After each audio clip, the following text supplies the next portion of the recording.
Hey guys, today is going to be a little bit different because I just received this. This is the Rhino Slider.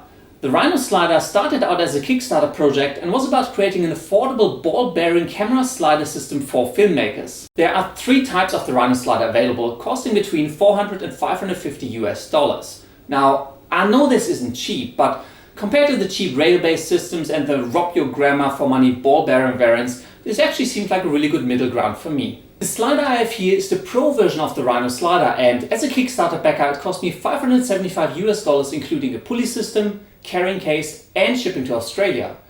The Pro version of the slider uses solid steel rails and is quite a bit heavier than the carbon fiber model. All of the parts are made from hard anodized aluminum and seem to be of a very high quality. Now, the main reason I went with the Pro version of the slider is because only the Pro version includes a center mount for mounting the slider on a single tripod. All models you can mount on two tripods, one on each end, to keep the slider horizontal. Now, is it worth the money? I took my Rhino Slider on a tour through Melbourne to find out.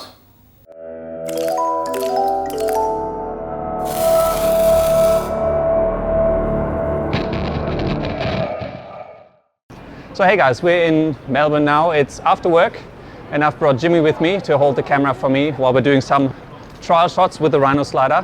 One thing I've noticed, this thing is pretty heavy. It's about 5 kilos, probably a bit more once you put your camera on it. And I did try it out in the office just very quickly on my own tripod, and what you will see, you will need a very, very sturdy tripod for this thing.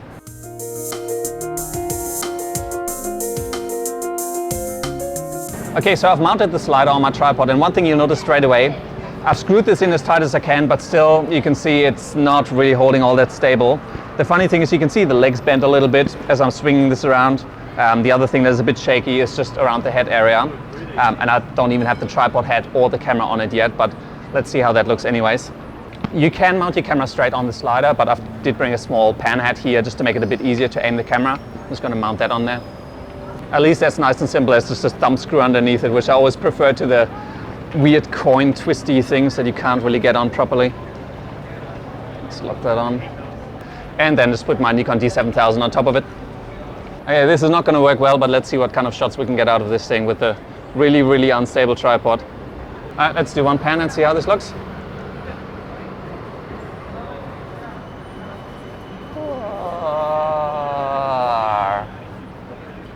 No, this is not going to happen. I think I can tighten this as much as I want to. I think the weight of the camera, you can see the moment the camera's on the end, the tripod just doesn't hold it anymore. So let's swap over to Jimmy's more sturdy tripod and see if we can get a few better shots out of that. So yeah, we figured this is probably not going to work. This is now sitting on Jimmy's much more sturdy tripod, but as you can see, it still kind of wobbles, which mainly actually comes from the head on the tripod itself. What we're going to do, we're actually going to mount the ends on it, because you can place a tripod under each end of the slider and mount it that way, and we're going to give that a try just to get a bit more stability out of the whole thing and actually get a few nicer shots out of it. Okay, so as you can see, what we've actually did now, because it didn't work on either tripod, we ended up mounting the slider on two tripods, one on each end, and we now have a very nice and solid slider set up here. And I'm going to do a few shots just to show you what you can get out of this one.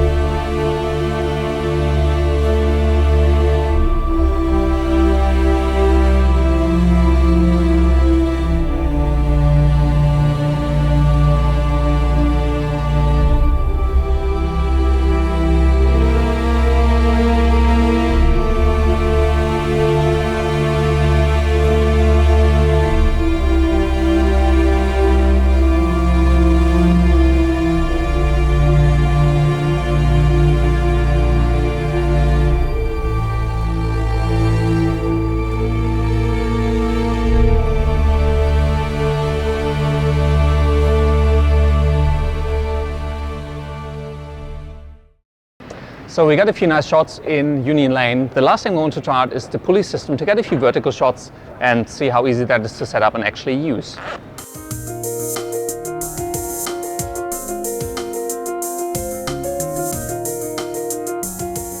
That was pretty easy to set up. So let's get the side mounted on the tripod. Okay, so now we have the slider set up on one side on the tripod and the pulley installed, which proved to be surprisingly simple. So let's see what we can actually get out of it in terms of quality. Let's see, I guess.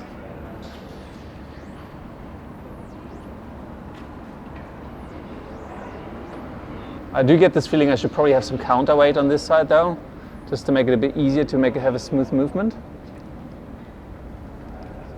Cool, so that's it for taking the slider out into the field, actually doing some test shots. I'm curious to see how the shots turn out.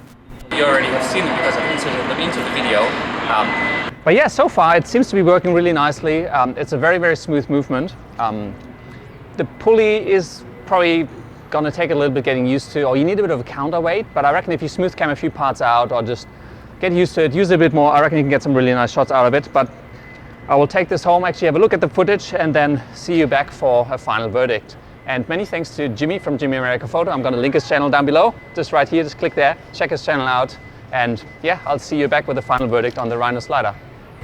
Now that I've had a chance to look at the footage, I must say I'm really, really impressed with the results. Especially the horizontal slides work fantastically, and I must say the carriage of the slider, even with tripod and camera on it, works incredibly smoothly, so I'm really impressed with that. For the vertical slides, they were a little bit jerky, but I actually think that was just because I wasn't using it right. The way you're supposed to use it, you're supposed to add weights into the back so that it works as a counterweight to your camera, so then rather than jerking on the cable to pull up your camera, you're supposed to have a back that's slightly heavier than the camera, so you can just lower it gently and the camera will be moved up very smoothly. One important thing to note about the Pro slider is that it is heavy, like really heavy, and because it extends by 2 feet each side from the center mount, even a solid tripod won't be able to hold it perfectly still once you start moving the carriage with the camera on it from side to side.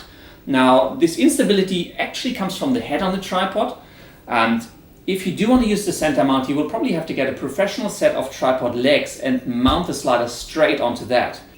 This is how I use my slider setup, both ends mounted on a tripod, and even though they're fairly flimsy tripods, I haven't had any issues with it so far, so I'm pretty happy with this setup. Now, there's absolutely nothing wrong with just using the legs of the slider.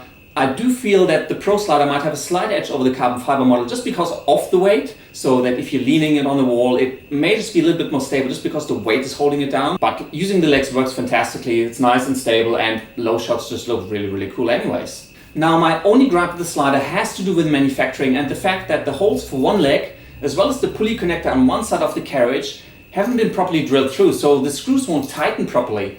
This is a bit annoying, as I will probably have to take the slider to a hardware store to get those holes properly drilled through so all the screws can tighten properly. And I am a little bit surprised about this because they found this issue when they started to ship out the first sliders to their Kickstarter backers, and me being at the very end of the queue, I would have expected those issues to be resolved for all of the sliders that get shipped out later. Other than those few issues, the build quality of the slider is absolutely excellent. All of the parts are really well designed and really solid. Nothing about the slider feels cheap in the slightest, and I do expect this thing to last me a very, very, very long time. So is this the slider for you? Well, it depends. If you do have the money to spend, I can highly recommend it. You will get some beautiful shots out of the slider. The build quality is excellent, and I do expect any manufacturing issues to be resolved by the time you actually purchase your slider. However, unless you're swimming in money and can afford a really, really solid tripod to hold this thing up, I recommend going for the carbon fiber model because it will save you some money, it will be so much lighter to carry around, and you won't be using the center mount anyways. I mean, you may miss out on the inbuilt water scale that's in there, but so what? You get a lot of other benefits out of the carbon fiber model. If you can't afford the slider or you really just don't want to spend the money, there are a lot of great tutorials out there on DIY sliders. For example, Indy Mogul made one out of PVC pipe for 20 bucks. You can find a link to that video down in the description below. So what do you guys think? Would you use this slider? Do you want me to review some more gear? Now, don't panic, I'm not going to stop making visual effects tutorials. I just love it way too much, but I do plan on expanding the horizon of this channel because there's so much more to know about filmmaking techniques, gear, tips and tricks, all of which I'd love to share with all of you to help you make better videos. So, as always, please leave any comments, questions or suggestions in the section below. If you want to show some support, please subscribe, like or share. It really makes a big difference, and if you're keen on more, you can also find and follow me on Facebook or Twitter. Until next time, I will see you later.